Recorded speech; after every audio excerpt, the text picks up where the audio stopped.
এখানে গিনি দেখুন কত সুন্দর করেছে এই বয়সে।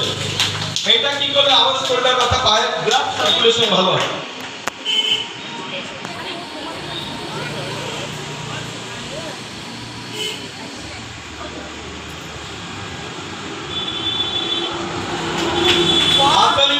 দেখুন আপনারা দেখুন কদিন শিখেছে, আজ উনার অনেক রোগ নেই কিন্তু তারপরে আসতে শিখে গেছে।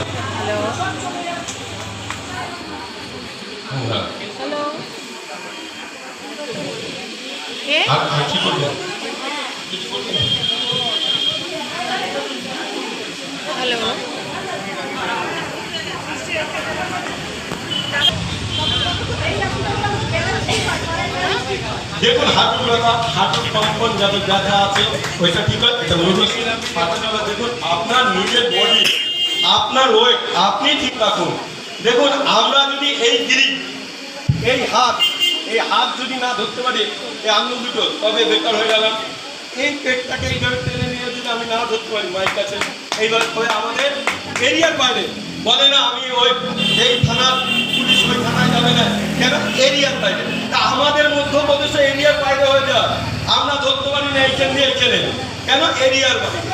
তা এরিয়ার বাইরে না করে এরিয়ার মধ্যে থাকুন, তবে দেখবেন রোগ চলে যাচ্ছে। ঠিক আছে, আচ্ছা এইবার দেখুন আমাদের কেউ মায়ের বয়সী, আমার কেউ কাকিমার বয়সী, কেউ দিদির বয়সী, কেউ বোনের বয়সী, এই লোক কিভাবে পারফরমেন্স করছে।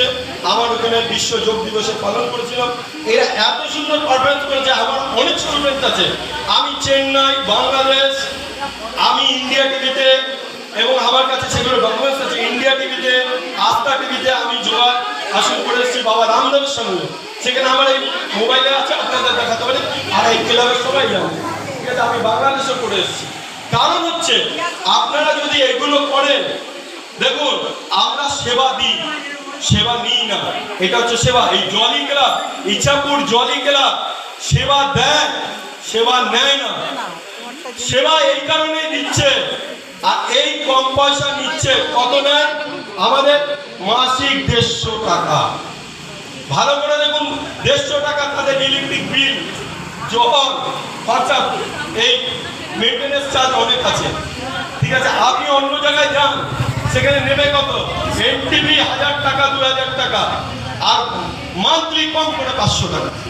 কেন? আমার ছেলে জিমন্যাস্টিক শিখে সাধারণ ব্যায়াম সমিতিতে, আমি জানি যে কত নেয়। তা আমরা এইটা নিয়ে অনেক দীর্ঘদিন আছি, তাই আমরা জানি যে বাবাজি বলেন যে মানব সেবা যে করে তার মতন বড় সেবা সে কেউ করে না। রামকৃষ্ণ পরমহংসদেব বলেছে কি, যত পথ তত মত, যত মত তত পথ। তাই মত মিলাবে না, পথ একটাই বাঁচুন, যোগার পথ থেকে বাঁচুন। যোগার পথ থেকে বাঁচলে আপনাদের শরীর সুস্থ হবে। এইটাকে ফলো করুন, দেখবেন সবাই আনন্দতে থাকবেন, সুখী থাকবেন, কেউ কোনো কটু কথা বাড়ির লোক বলতে পারবে না আপনাদের। ঠিক আছে, আর আপনি আসবেন, আপনাকে একদিন আমি আত্মপ্রসার করে দেবো, সেই দিনেই আপনি পারবাটা অনেকটাই ঠিক হয়ে যাবে। এইটা এতগুলো লোকের সামনে বললাম। থাকলাম এবার তবে ডেলি আসতে হবে।